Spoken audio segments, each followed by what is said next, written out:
हर व्यक्ति जीवन के किसी न किसी पड़ाव पर किसी न किसी व्यक्ति के प्रति गलतफहमी का शिकार हो ही जाता है। कुल मिलाकर गलतफहमी के चक्कर का सामना हर व्यक्ति अलग अलग रूपों में करता ही है। तो आइए अब हम वीडियो को शुरू करते हैं। एक सच्चा वाक्य जो लड़की ने खुद अपने माँ बाप के बारे में बयां किया। आइए मुकम्मल वाक्य को जानते हैं। लड़की बताती है कि मेरा ताल्लुक एक मिडिल क्लास फैमिली से था। मेरे अब्बा का बिरयानी का ठेला था। अब्बा रोज़ाना सुबह बड़ी सी देग में बिरयानी पकाकर एक रेहड़ी पर रख कर ले जाते थे और ज़्यादातर एक आध घंटे बाद अब्बा की वापसी हो जाती है, क्योंकि अब्बा की बिरयानी आधे घंटे में ही बिक जाती थी।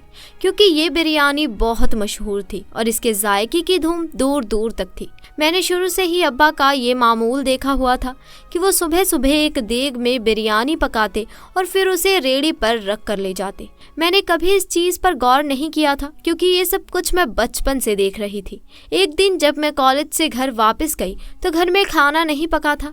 मैंने अम्मा से कहा, खाना नहीं है तो मुझे बिरयानी ही डाल दें, मुझे बहुत भूख लगी है।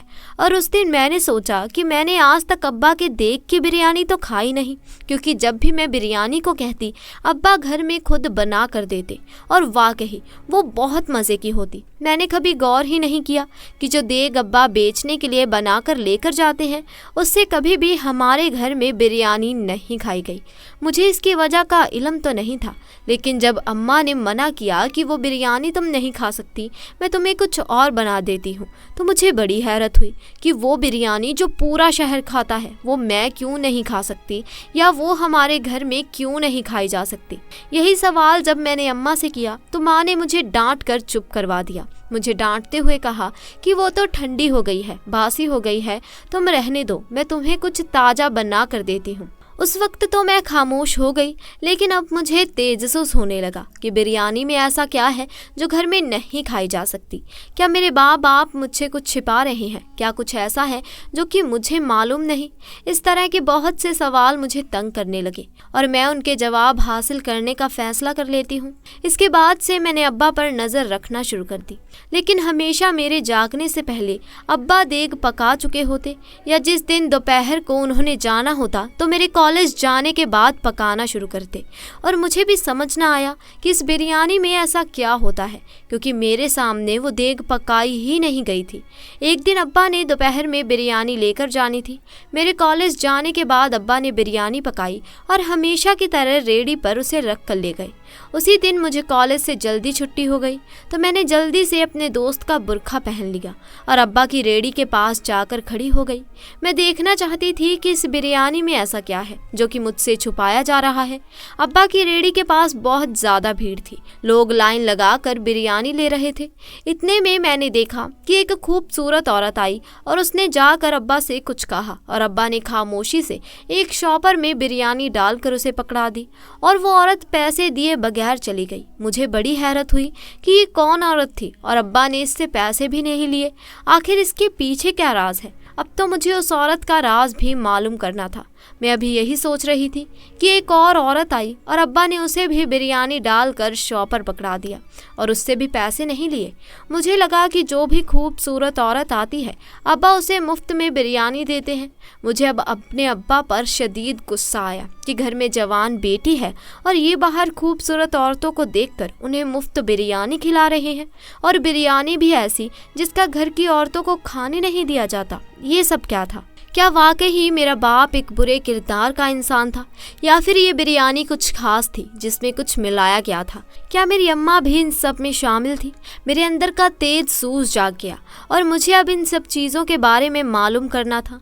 दिन गुजरते गए और मुझे अभी तक इस राज का कोई सुराग ना मिला था। अब तो ये रोज़ होने लगा कि अब्बा बची हुई बिरयानी घर नहीं लाते थे, इसीलिए मैं उसे खाकर भी अंदाज़ा नहीं लगा सकती थी और अब्बा के ठेले पर मैं रोज़ रोज़ नहीं जा सकती थी, क्योंकि मेरे बोलते ही अब्बा समझ जाते और रोज़ रोज़ कॉलेज से जल्दी आना भी मुश्किल था। लेकिन जब भी मैं अब्बा के ठेले पर गई तो मैंने उन 2-3 औरतों को देखा जिन्हें अब्बा मुफ्त में बिरयानी पकड़ा देते थे। लेकिन हैरानी की बात ये थी कि अब्बा ने उस बिरयानी के पहले से ही शॉपर बना कर रखे होते थे। मुझे इंतहा गुस्सा आता इस मंजर को देखकर। आखिरकार एक दिन मैंने एक औरत का पीछा करने का फैसला किया और दबे पांव उस औरत के पीछे चल दी। मैंने देखा कि वो औरत एक बड़ी सी कोठी में दाखिल हो गई और इतनी आलीशान कोठी देखने के बाद मुझे हैरत होने लगी कि अब्बा का इस औरत से क्या ताल्लुक हो सकता है। क्या ये औरत सिर्फ अब्बा की बिरयानी लेने के लिए इतनी दूर आती है? मैं वापस घर आ गई और ऐसे ही मजाक में वालिदा से सवाल किया कि क्या अब्बा का किसी से कोई ताल्लुक है, तो अम्मा ने मुझे सख्ती से टोक दिया कि अपने बाप के बारे में ऐसा नहीं सोचते। अब मैं सोच रही थी कि माँ को बता दूं कि अब्बा ऐसा करते हैं, लेकिन मुझे समझ नहीं आया कि मेरे पास तो कोई सबूत भी नहीं था। और फिर एक दिन अब्बा शाम को तैयार होकर कहीं जाने लगे तो मैंने पूछा कि आप कहाँ जा रहे हैं? अब्बा ने कहा कि वो अपने दोस्त से मिलने जा रहे हैं। मैंने पूछा कि किस तरफ जाना है आपको? मुझे भी अपने दोस्त की तरफ जाना है, तो मुझे साथ ले जाएं। तो अब्बा ने जिस इलाके का नाम लिया वो सुनकर मेरे पाँव के नीचे से ज़मीन निकल गई, क्योंकि अब्बा ने उसी इलाके का नाम बताया जहाँ पर उस औरत का घर था जिसका मैंने पीछा किया था। अब तो शक की गुंजाइश ही नहीं रही थी कि अब्बा का उस औरत से कोई ताल्लुक है। मेरा दिल किया कि अब्बा को झिंझोड़ कर कहूँ कि इस उम्र में औरत से ताल्लुक रखते हैं, लेकिन मैं खामोश रही और अब्बा उस औरत से मिलने चले गए। मुझे अब्बा की हरकतें दिन ब दिन अलग अलग लगने लगी और अब्बा से मेरी नफरत में इजाफा होने लगा, जो घर में जवान बेटी के होते हुए बाहर औरतों से ताल्लुक बनाते हैं। और फिर मेरी अम्मा को क्यों पता नहीं चलता कि वो कहाँ जाते हैं? औरत तो मर्द की नज़र देख लेती है, तो क्या मेरी अम्मा को मालूम नहीं होता कि मेरे अब्बा ने बाहर औरतों से ताल्लुक बना रखा है? और मुझे हैरत तो उस औरत पर भी होती, क्योंकि इतनी दूर से सिर्फ बिरयानी लेने के लिए अब्बा के पास आती थी और एक बिरयानी की प्लेट के लिए अब्बा से ताल्लुक बना रखा था। और सिर्फ वही औरत क्या, दूसरी औरतों के भी तो अब्बा के साथ ताल्लुकात थे। मुझे अब्बा पर शदीद गुस्सा आता कि मैं बचपन से न जाने कितनी छोटी छोटी ख्वाहिशों को यही समझकर ख़त्म करती रही कि मेरे अब्बा गरीब हैं, ये कैसे पूरी करेंगे। उधर मेरा अब्बा बिरयानी भी औरतों पर मुफ्त में लुटाता है, जो हमारा कमाई का वाहिद जरिया है। ये सिलसिला चलता रहा और जब कभी अब्बा बची हुई बिरयानी घर लेकर आते तो अम्मा उसे फ्रिज में रखकर ताला लगा देती ताकि मैं ना खा सकूं, और ना ही अम्मा खुद खाती। अब तो मुझे जिद हो गई कि मैंने बिरयानी ज़रूर खानी है। एक दिन अपनी एक दोस्त को कहा कि उस जगह की बिरयानी बहुत मशहूर है, तो मेरे लिए ले आना। उसे मालूम नहीं था कि वो बिरयानी वाला मेरा बाप है। वो जाकर वहाँ से बिरयानी ले आई, लेकिन जब उसने बिरयानी खाई तो उसे वो जायका इतना अच्छा लगा कि उसने मेरे लिए कुछ नहीं बचाया और वो सारी ख़त्म कर गई। मेरे पूछने पर उसने कहा कि उस बिरयानी में एक नशा था, मुझे तो याद भी नहीं रहा कि तुमने वो मंगवाई थी, मैं तो वो सारी खा गई। उसने तो ये बात मुस्कुराते हुए कही, लेकिन मुझे लगा कि वो सच कह रही है। इस बिरयानी में सच में ही नशा है। तो क्या मेरा बाप नशावर बिरयानी सारे शहर को खिलाता है? और क्या इस बिरयानी से आने वाली कमाई हलाल है? क्या मेरा बाप मुझे बचपन से हलाल कमाई खिलाता आ रहा है? मैं तो अपने बाप की नफरत में न जाने कितनी आगे तक सोच चुकी थी, और मैंने तो ये तक सोच लिया था कि मैंने अब इस चीज़ का सबूत लेना है कि मेरा बाप बिरयानी में नशा मिलाता है, और मुझे ये बात कानून को बतानी है ताकि मेरे बाप को सज़ा मिल सके। मुझे गुस्सा सिर्फ इस बात का था कि मेरा बाप दूसरी औरतों से ताल्लुक़ क्यों रखता है। क्या सच में ही मेरा बाप गलत था? क्या वो इस बिरयानी में कुछ मिलाता था जो घर में किसी को नहीं खाने देता था? क्या इसके बाहर की औरतों के साथ सच में ताल्लुकात थे? और अगर थे तो इन ताल्लुकात में इस बिरयानी का क्या किरदार था? और मेरा बाप कोई और काम क्यों नहीं करता था? हमेशा से यही ठेला क्यों लगाता था? एक दिन सुबह बची हुई कुछ बिरयानी घर लेकर आए और हमेशा की तरह अब्बा ने फ्रिज में रखकर ताला लगा दिया। रात को भूख से मेरी आँख खुली तो मैंने देखा कि फ्रिज का ताला खुला हुआ था।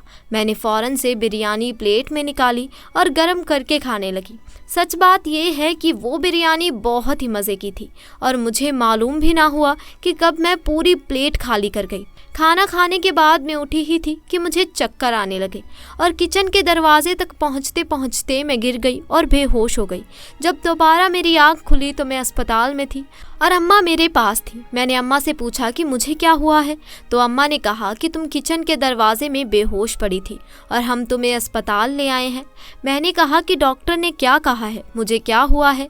तो अम्मा ने कहा कि डॉक्टर कहते हैं तुमने कोई दवाई खा ली जिससे तुम बेहोश हो गई हो। मैंने उसको कहा कि मैंने तो सिर्फ बिरयानी खाई है, जिस पर अम्मा ने मुझे डांटा। जब मैंने मना किया था तो फिर वो बिरयानी तुमने क्यों खाई? मैंने अम्मा से कहा, वो बिरयानी पूरा शहर खा सकता है तो मैं क्यों नहीं खा सकती?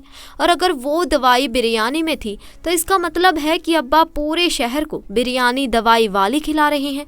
अब तो मैं ये बात सबको बता कर रहूँगी। इस बात पर मुझे अम्मा ने और भी सख्ती से डांटा और कहा कि मैं अपने बाप पर शक कर रही हूँ, और वो बाप जिसने मुझे पाल पोस कर जवान किया है और इसी की बिरयानी की कमाई हमेशा मुझे खिलाई है और मेरी हर ज़रूरत पूरी की है, और मैं आज उस बाप की कमाई के ज़रिए पर शक कर रही हूँ और ये कि इस बिरयानी में कुछ भी नहीं था, तुमने ही ज़रूर कोई दवाई ली है, और अगर ये बात किसी को भी पता चली तो तुम पर खुदकुशी का केस बन सकता है। अभी तो हमने डॉक्टर से कहा है कि इसने कोई दवाई नहीं खाई, शायद सर दर्द की कोई गोली खाई होगी जो एक्सपायर हो गई होगी। अभी तो हमने बात बना ली है, लेकिन अगर तुमने ये बात किसी को भी बताई तो फिर तुम पर खुदकुशी का केस बन जाएगा। मैं तो अम्मा की बात सुनकर हैरान रह गई। मुझे इस बात पर अब कोई शक नहीं था कि मेरी अम्मा भी हर चीज़ में मेरे अब्बा के साथ मिली हुई थी।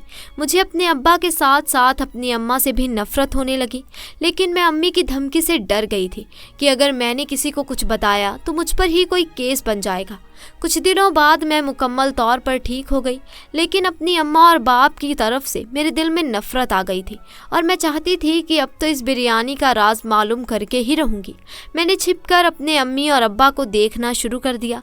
वो जब भी बिरयानी पकाते तो ऐसा कुछ भी नहीं डालते थे जो कुछ अलग हो, लेकिन अगर वो उस वक्त कुछ नहीं डालते थे तो फिर बिरयानी में दवाई कहाँ से आती थी जिसने मुझे फ़ौरन बेहोश कर दिया।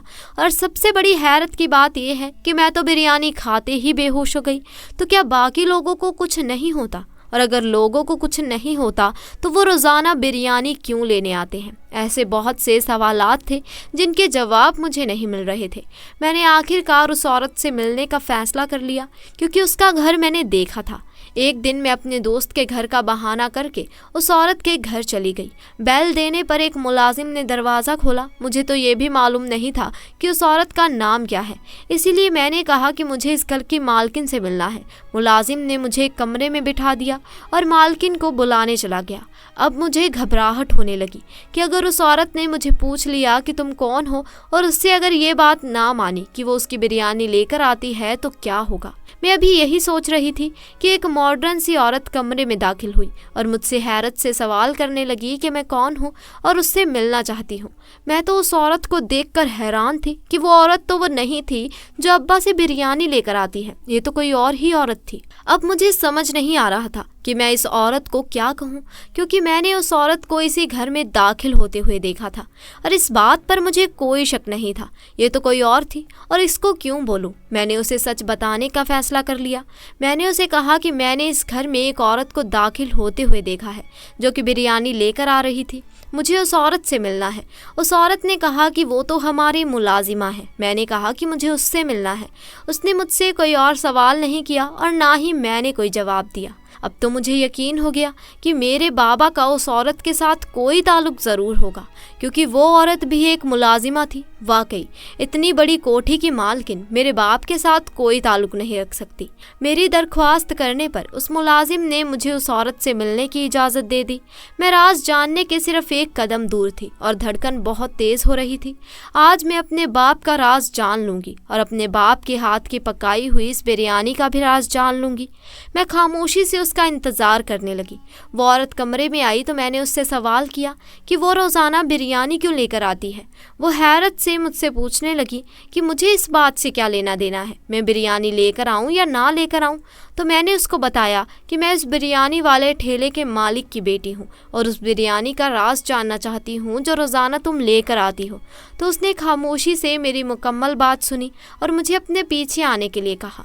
मैंने उसके पीछे कमरे में दाखिल होने का फ़ैसला किया तो मैंने देखा कि उस कमरे में एक औरत बैठी है जो कि बुज़ुर्ग है और ऐसी हरकतें कर रही है जैसे उसका दिमागी तवाज़ुन ठीक नहीं है। मैंने उससे पूछा कि ये कौन है और तुम मुझे यहाँ क्यों लेकर आई हो, मैंने तुमसे कुछ और पूछा है। तो उसने कहा कि ये औरत इस घर की मालिक की माँ है और इसका दिमागी तवाज़ुन ठीक नहीं है। मैं इसकी खिदमत के लिए यहाँ हूँ और तुम्हारा बाप जो बिरयानी पकाता है वो इस औरत को बहुत ज़्यादा पसंद है और वाहिद वो चीज़ है जो ये बगैर किसी सवाल जवाब के खा लेती है। इसके अलावा ये औरत दवाई तक नहीं लेती, इसीलिए मैं रोज़ाना तुम्हारे बाप से बिरयानी लेकर आती हूँ और थोड़ी सी बिरयानी में दवाई डालकर इस औरत को खिला देती हूँ। और तुम कह रही हो कि तुम्हारा बाप मुझसे मिलने क्यों आता है? तो तुम्हारा बाप इस औरत को देखने आता है और मुझसे दवाई लेकर जाता है, जो वो गरम गरम बिरयानी में डाल देता है, जिससे उसका जायका ख़त्म हो जाता है। और मैं वो बिरयानी लेकर इस बुजुर्ग औरत को खिला देती हूँ। और रोज़ाना पैसे देने की जहाँ तक बात है, तो मैं रोज़ बिरयानी लेकर आती हूँ, इसीलिए महीने बाद ही पैसे देती हूँ। तुम इतने असीम बाप की बेटी होकर अपने बाप पर शक कर रही हो कि तुम्हारा बाप गलत है या वो नशा डालकर लोगों को खिला रहा है। उसकी बातें सुनकर मुझे खुद पर शर्मिंदगी होने लगी कि मैं अपने बाप को गलत समझ रही थी। लेकिन अभी भी बहुत से सवाल बाकी थे। वो औरतें अभी बाकी थी जो मेरे बाप से बिरयानी लेकर जाती थी। तो क्या मेरा बाप सारे शहर के लोगों को बिरयानी में दवाई डालकर खिलाता था? और अगर ऐसा नहीं था तो घर में मौजूद बिरयानी में कौन सी दवाई थी जो मैंने खा ली, और वो बिरयानी बाप घर क्यों लेकर आया था? अभी ये सवाल बाकी थे। अब मेरे पास एक ही रास्ता था, वो ये कि मैं सीधा सीधा अपने बाप से ही सवाल कर लूं। मैं वापस घर गई और सारे सवाल अपने बाप के सामने रख दिए। पहले तो वो मेरे सवाल सुनकर मुझे हैरत से देखने लगे। शायद उन्हें इस बात का दुख हुआ कि मैं उनकी बेटी होकर उन पर शक कर रही हूँ। लेकिन फिर वो खामोश हो गए और मुझे अपने साथ चलने के लिए कहा। मैं खामोशी से उनके पीछे चलने लगी। फिर मुझे एक वो ओल्ड होम में लेकर गए, और जब मैं उस ओल्ड होम की मालकिन के कमरे में दाखिल हुई तो मुझे झटका लगा, क्योंकि ये तो वही औरत थी जो मेरे बाप से रोज़ाना बिरयानी लेकर जाती थी। और उसने भी तकरीबन वही बात कही कि इसके ओल्ड होम में कुछ बुजुर्ग ऐसे हैं जो कि खाना नहीं खाते, वो भी इस बिरयानी में ही दवाई डालकर इन बुजुर्गों को खिला देती है और इनका भी रोज़ का खाती है, इसीलिए वो भी रोज़ पैसे नहीं देती।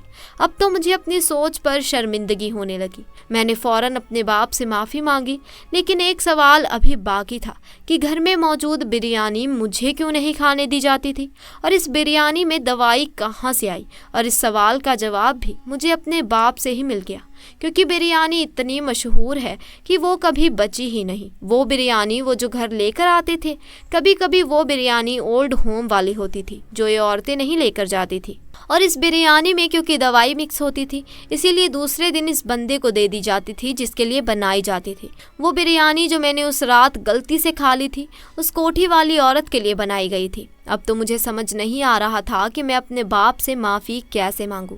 मैंने फ़ौरन हाथ जोड़कर अपने माँ और बाप दोनों से माफ़ी मांगी, और दोनों ने पूरे दिल से मुझे माफ़ कर दिया। समझ आ गई थी कि हमेशा जो आंखें देखती हैं वो सच नहीं होता।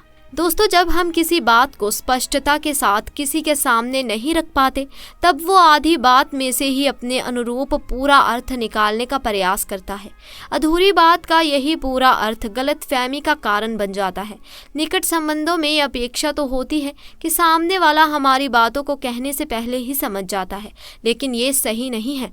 भावनाओं को समझ जाना अच्छी बात है, लेकिन बातों को स्पष्ट तरीके से कह देना उससे भी ज़्यादा अच्छी बात है। तो दोस्तों, आज के लिए बस इतना ही। अगर आपको हमारी आज की ये वीडियो पसंद आई हो तो इसे लाइक करें, अपने दोस्त अहबाब के साथ ज़्यादा से ज़्यादा शेयर करें, और अगर आप हमारे चैनल पर नए हैं तो चैनल को भी जल्दी से जाकर सब्सक्राइब करें और साथ लगे बेल आइकन को भी प्रेस करें, ताकि हमारी आने वाली वीडियोस की अपडेट आपको मिलती रहे और आप हमारी कोई भी वीडियो मिस ना करें। खुदा हाफिज़।